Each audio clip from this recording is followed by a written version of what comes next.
What's up, everybody? It's been just a second. I'm Autumn. If you're brand new to me, I want to welcome you to this live stream. I have something to say.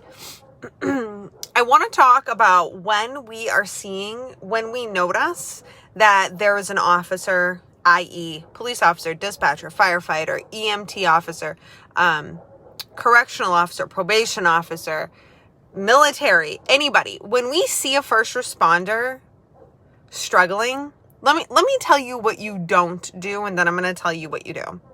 You do not go and write that person up. If you see somebody who has completely changed behavior, the last thing that you need to go and do is have that person written up, okay? And that seems to be a systematic, thing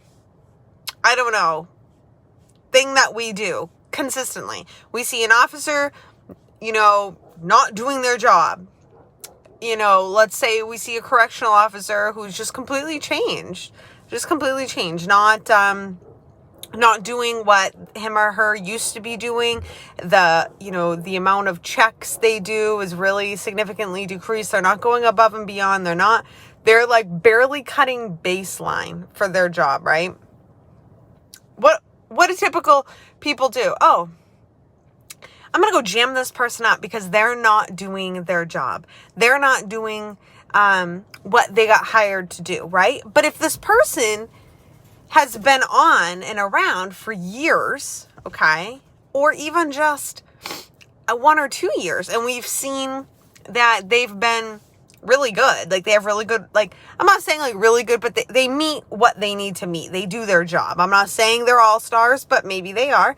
But they don't even have to be at this point. As long as they are meeting the work requirements and then you see a complete like downhill, like they're just out of nowhere, can't get a hold of them, or like you just can't reach them as far as like you've had conversations, maybe one, but this person has just changed. Like the way that they're working, their attitude, everything about them has changed. Why are we writing those people up? Why? What we need to be doing, we do not need to be jamming that up their ass at first. But you know what? Even you watching this might get triggered because you're going to go, well, they're a lazy piece of shit. And then if they're not carrying their weight, then I have to carry the weight, right? Sorry, I feel like I do. I have something stuck in my teeth. Broccoli. But here's the thing. Yes. But first, why don't we just treat this first responder in any capacity? Why don't we just treat them like they're human and say, hey, what the fuck is going on? What's wrong? Right? Like, what's wrong? And we're not doing that. That the culture is not like that. The culture is like, well, you fucked up, you're going to get written up. Or in some cultures, it's fuck up, you're going to get promoted. Fuck up, move up. It depends. Depends on the culture of your agency. But what we are not doing is we are not checking on our people.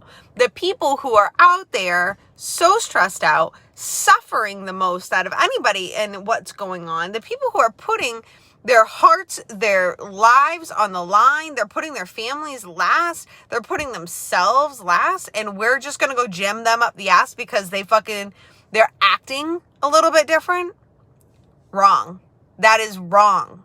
And until that changes, you are not going to see any change in law enforcement, in corrections, in firefighting, all of the above. You are not going to see change. We have got to change. So here's what we do. When we see an officer struggling, we reach out.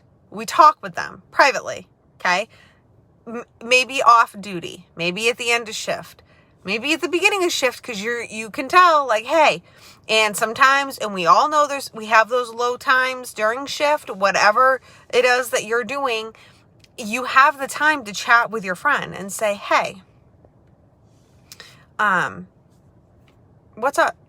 And this is also why it's so fucking important that we as leaders in, our professions, we are paying attention and we are establishing relationships with the people around us, with the people who work with us. It is just so fucking important that we do that, okay? A lot of people don't establish relationships with the people who they're working with. It's bus balls. And see Keela, she's in her kennel. We're going into dog training, but we're not establishing actual relationships. And it's problematic, okay, when this shit happens because then nobody wants to talk to you.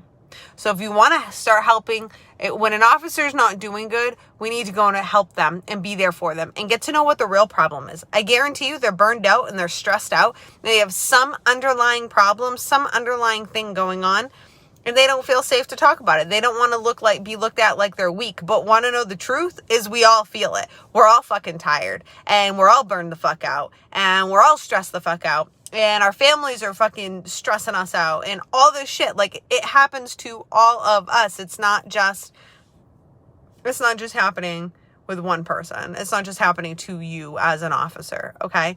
It's happening to everybody. And so the culture needs to change. You need to be a coach and a leader, and you need to go and be there for your coworkers, and you need to learn how to lead up. And if you are boots on the ground and you are not a supervisor, this is how change is going to happen with you. Boots on the ground. It starts with us. So if you need help with this, if you're like, that's when you come into the incubator, the unconventional first responder incubator. That's my group. It's the foundation, fundamentals, everything you need to know to start being the leader, to start leading up, to start being a standout, first responder who's coaching, who's there for your people, somebody who's going to be out there changing the culture.